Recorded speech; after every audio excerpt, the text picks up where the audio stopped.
Друзья, всем привет! В очередной раз посетила меня идея сделать что-то красивое и необычное своими руками. На сей раз будем делать мир светлее, так что наливаем себе вкусные напитки и будем воплощать это в жизнь. Поехали!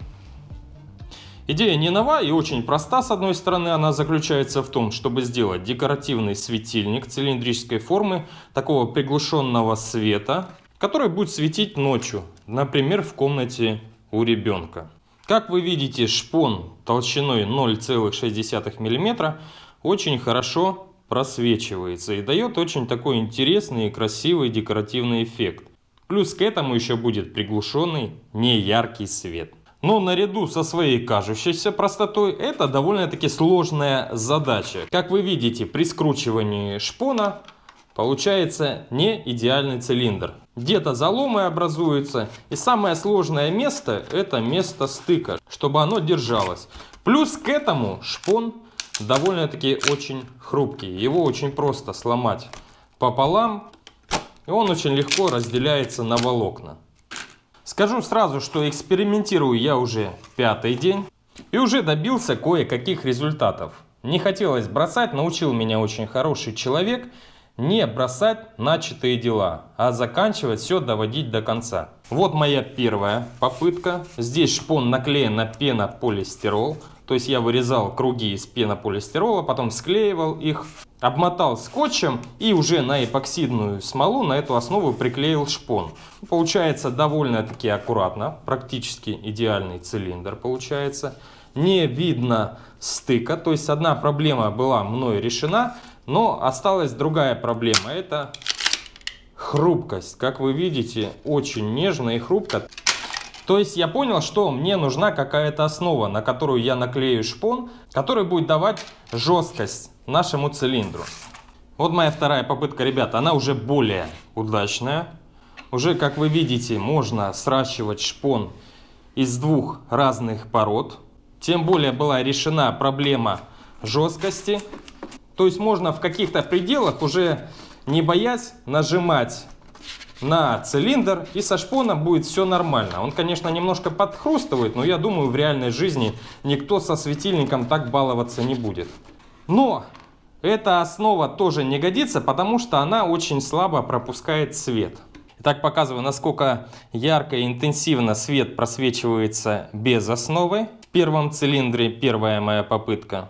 И вот уже вторая основа, то есть вы видите, насколько свет получается более приглушенным. Конечно, какой-то эффект остается, но для меня этого недостаточно. Тем самым я понял, что мне нужно делать прозрачную основу. И вот, ребят, моя третья попытка. Вы спросите, зачем я вам все это показываю? Для того, чтобы кто захочет это уже повторить, не мучился 5 дней, как я. Не экспериментировал, а взял это просто и повторил, и сделал как наглядное пособие. Значит, здесь сотая труба вентиляционная, на которую я намотал разделительную пленку из полиэтилена, а сверху уже стекловолокно и эпоксидная смола. Как вы видите, можно судить по красным вот этим линиям, что прозрачность очень хорошая. Но, к сожалению, как я ни старался, я так и не смог придумать, как снять мне с этой основы получившийся корпус прозрачный. Пытался я вытащить отсюда пленку, но ничего у меня не получилось. Скорее всего, нужно было делать разрезную трубу из 2 половин или из 3.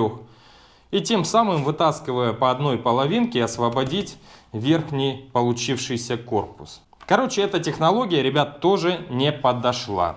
И потом пришла ко мне такая гениальная идея использовать вот это. Это бутылки, простые бутылки из-под питьевой воды. Их существует разное количество объемов и диаметров, разные конфигурации.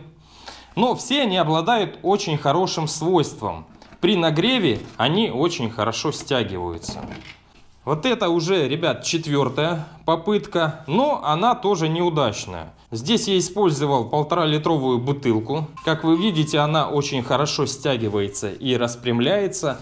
Но я не учел одно, что потом, после того, как она стянулась, ее просто невозможно снять отсюда. Она намертво просто ламинирует и стягивает любую основу. Дальше в моих опытах я уже использовал 5-литровые бутылки и пытался их стянуть до размера 110-й трубы. Как вы видите, она стягивается до таких размеров, но получается довольно-таки некачественно. То есть здесь образуются определенные складки, на которых потом не приклеится шпон.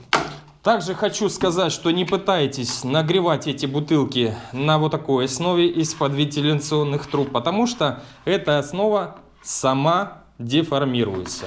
Нагревая на такой основе, это трубы для внешней канализации, с трубой ничего не происходит. То есть она легко выдерживает такой нагрев, который нужен для стягивания пластика от бутылок. Значит, к чему я пришел, ребята? Одни из самых главных таких заметок и правил. Основа, на которой будет произведен нагрев и стягивание этой бутылки, должна быть немного меньше. То есть, если диаметр бутылки 160 мм, основа должна быть где-то 150 мм. Тогда получается очень качественно и очень хорошо разглаживаются все вот эти неровности. Второе основное правило – это основа должна быть термоустойчивая. И третье, самое главное, чтобы вы потом могли снять пластик, основа должна быть разрезная. То есть берем трубу большего диаметра, это я брал 160 мм, опять же внешняя канализация. Выпиливаем сегмент так, чтобы у нас получилось практически два одинаковых диаметра, но этот, чтобы был на миллиметрик больше. Чтобы когда мы сняли вот эту основу, она потом легко оделась вот сюда. Для чего это нужно, я потом покажу. И самое главное, в чем заключается смысл этой разрезной основы, чтобы потом, когда пластик стянет ее, мы смогли сделать вот такое вот движение, уменьшить ее диаметр и легко снять пластик. Это очень важно, ребят. Просто реально намертво она просто схватывается здесь. В общем, друзья, поехали, сделаем. Попытаюсь как можно подробнее вам все показать.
Итак, ребят, вот что получилось. Корпус практически готов.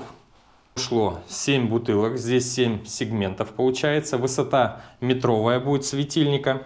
Скажу вам, что было загублено довольно-таки большое количество бутылок, пока я пришел к этой уже хорошей технологии, которую можно использовать. Но в этом нет ничего страшного, потому что бутылки достаются буквально бесплатно. Этот уникальный материал валяется у нас под ногами. А свойства этого пластика действительно, ребят, уникальные. Во-первых, для изготовления светильников это прозрачность, что очень важно. Во-вторых, он не хрупкий и очень прочный, это тоже очень важно. В-третьих, из-за своих термоусадочных свойств его можно еще много где применять.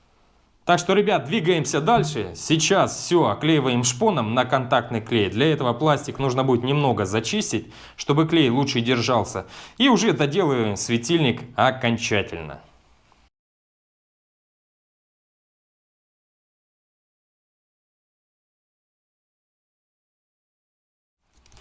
И теперь, уже имея готовую основу для приклейки шпона, нам нужно очень точно подобрать длину окружности, то есть длину будущей рубашки шпона. Естественно, все формулы мы знаем, но пользоваться мы ими не будем, потому что точно измерить диаметр до сотых здесь не получится на всей этой жидкой конструкции. Так что будем использовать метод подбора.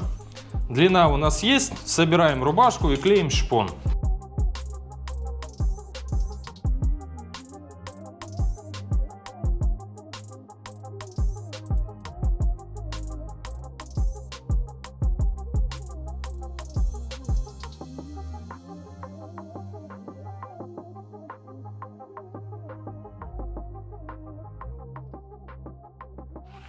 Клеим, мажем обильно, не жалеем. Чтобы не было пустот.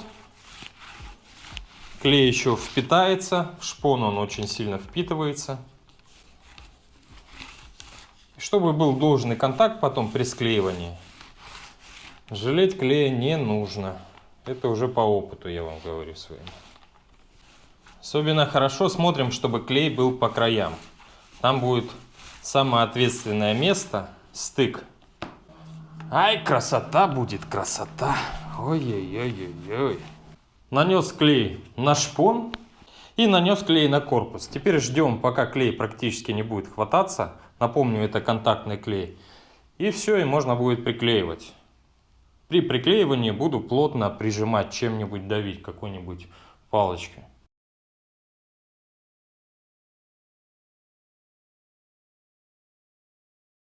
Ну и вот таким образом, ребят, аккуратно, сантиметр за сантиметром, стараясь как можно сильнее давить, приглаживаем, приклеиваем шпон. Все это нужно делать постепенно, чтобы не образовывалось никаких складок. Тогда все получится и все будет отлично. Напомню, контактный клей любит именно силу прижатия, а не длительность.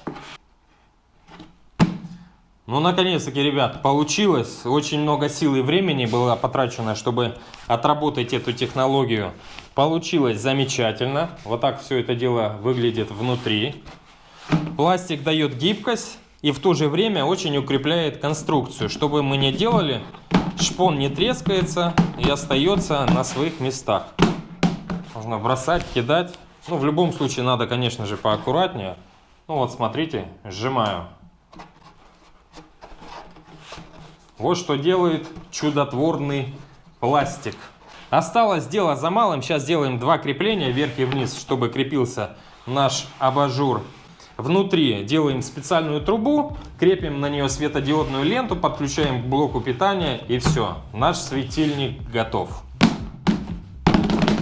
Едем дальше.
Наконец-то, друзья, кульминация, все работы завершены, так что подключаем питание и смотрим, что у нас получилось.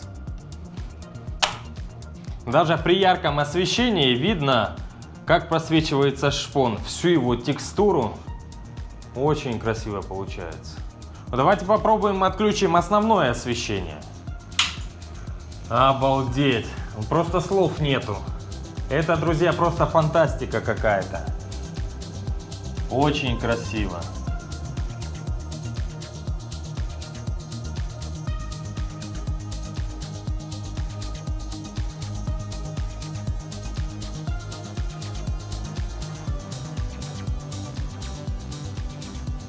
Видно каждую жилочку шпона. Даже не думал, что так красиво получится. Ну а теперь выключим весь свет. Просто сказка какая-то. Огнем горит. Шикарно, ребят, я очень доволен. Очень красиво получилось.